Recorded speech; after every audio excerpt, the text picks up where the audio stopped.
उस समय, जिसको बीएसपी सपोर्ट कर रही थी, लेकिन उसकी जगह उन्होंने क्या किया? उन्होंने डिवीजन नहीं कराया, उन्होंने वोट डलवाने का काम नहीं किया, बल्कि क्या किया?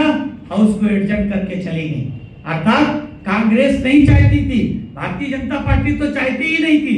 कांग्रेस जो सरकार में थी, बीएसपी के समर्थन पे चल रही थी, वो नहीं चाहती थी। यानी कि कांग्रेस से चुने गए मेंबर ऑफ पार्लियामेंट, साथियों आपको पता है 131 मेंबर ऑफ पार्लियामेंट लोकसभा में एससी और एसटी से चुन करके जाते हैं। कितने लोग अगर बीएसपी को छोड़ दें, अगर बीएसपी के मेंबर ऑफ पार्लियामेंट को छोड़ दें, वो चाहे आरपीआई के हों या किसी अन्य पार्टी के मेंबर ऑफ पार्लियामेंट चुनकर जाते हो, या तमाम जो पार्टियां मैंने आपको गिनाई साथियों, बीजेपी, कांग्रेस, टीडीपी से लेकर के इन तमाम पार्टियों से जो एससी एसटी के मेंबर आप पार्लियामेंट चुन करके जाते हैं, एमएलए चुन करके जाते हैं, वो आपके हक अधिकार की बात नहीं सुनते।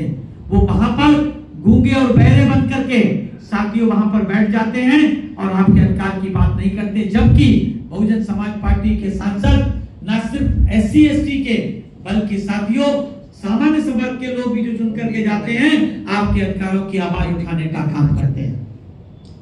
మిత్రులారా, అమరనిర్దేశం తర్వాత బాబాసాహెబ్ చాలా నిరాశ చెందడం అనేటువంటి జరిగింది. పూణే ప్యాక్ట్ వల్ల, కమ్యూనల్ అవార్డు వల్ల వచ్చినటువంటి ఏ హక్కులైతే ఉన్నాయో పూనా ఒప్పందం వల్ల అవి రద్దు అవ్వడం అనేటువంటి జరిగింది. అందులో ప్రధానమైనటువంటివి 2 రోజులు కానివ్వండి, అట్లాగే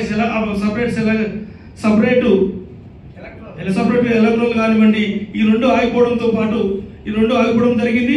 రిజర్వేషన్లు రాజకీయ ఆర్థిక రంగాల్లో రిజర్వేషన్ వచ్చినాయి, కానీ ఏదైతే సపరేట్ ఎలక్ట్రోడ్స్ ఉన్నాయో అందులో మన ఓటు మనం వేసుకుంటే గెలిచేటువంటి పద్ధతిని మనం గుర్తు చేసుకోవాలి. దాన్ని ఆగిపోయిందనే విషయాన్ని గుర్తు చేసుకోవాలి. ఉదాహరణకు నేను ఒక మాట చెప్తా ఉన్నాను.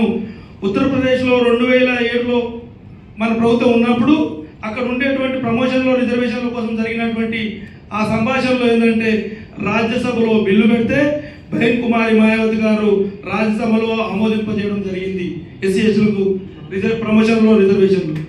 కానీ లోక్సభలో ఏదైతే ఉందో కాంగ్రెస్ పార్టీకి సంబంధించినటువంటి ఎంపీలు, కాంగ్రెస్ సంబంధించినటువంటి స్పీకర్ అయినటువంటి గౌరవ ఈ మీరా కుమారి గారు ఎవరైతే ఉన్నారో, జగజీవన్ కూతురు, ఆమెనే స్పీకర్గా ఉండి ఎస్సీ ఎస్టీలకు రావాల్సిన రిజర్వేషన్ మీద మాట్లాడలేకపోయింది.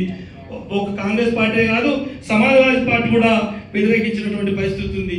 బయటనేమో రాజ్యాంగాన్ని రక్షించాలంటారు, లోపలేమో ఇటువంటి చట్టాలు చేస్తున్నటువంటి విషయాన్ని మనం గుర్తుపెట్టుకోవాల్సిన అవసరం ఉంది. ఆ రోజు లోక్సభలో ఆ బిల్లు పాస్ కాలేదనే విషయాన్ని అర్థం చేసుకోవాలి. కాంగ్రెస్, బీజేపీ, ఇతర పార్టీల నుండి షెడ్యూల్ క్యాస్ట్ వాళ్ళు ఎవరైతే రిజర్వ్లో గెలుచుకుంటూ వస్తారో వీళ్ళకు 100కు పైన పార్లమెంట్ సభ్యులున్న తీర్మానాలు చేసేటువంటి శక్తి సామర్థ్యాలు లేక మన సమాజం నష్టపోతుంది అనేటువంటి విషయాన్ని గుర్తుపెట్టుకోవాల్సిన అవసరం ఉంది. ఒక్క బహుజన సమాజ్ పార్టీ ప్రతినిధులు మాత్రమే ఎస్సీలకైనా, ఎస్టీలకైనా, బీసీలకైనా, సామాజిక వర్గాలకు అందరికీ కూడా న్యాయం చేసే పార్టీ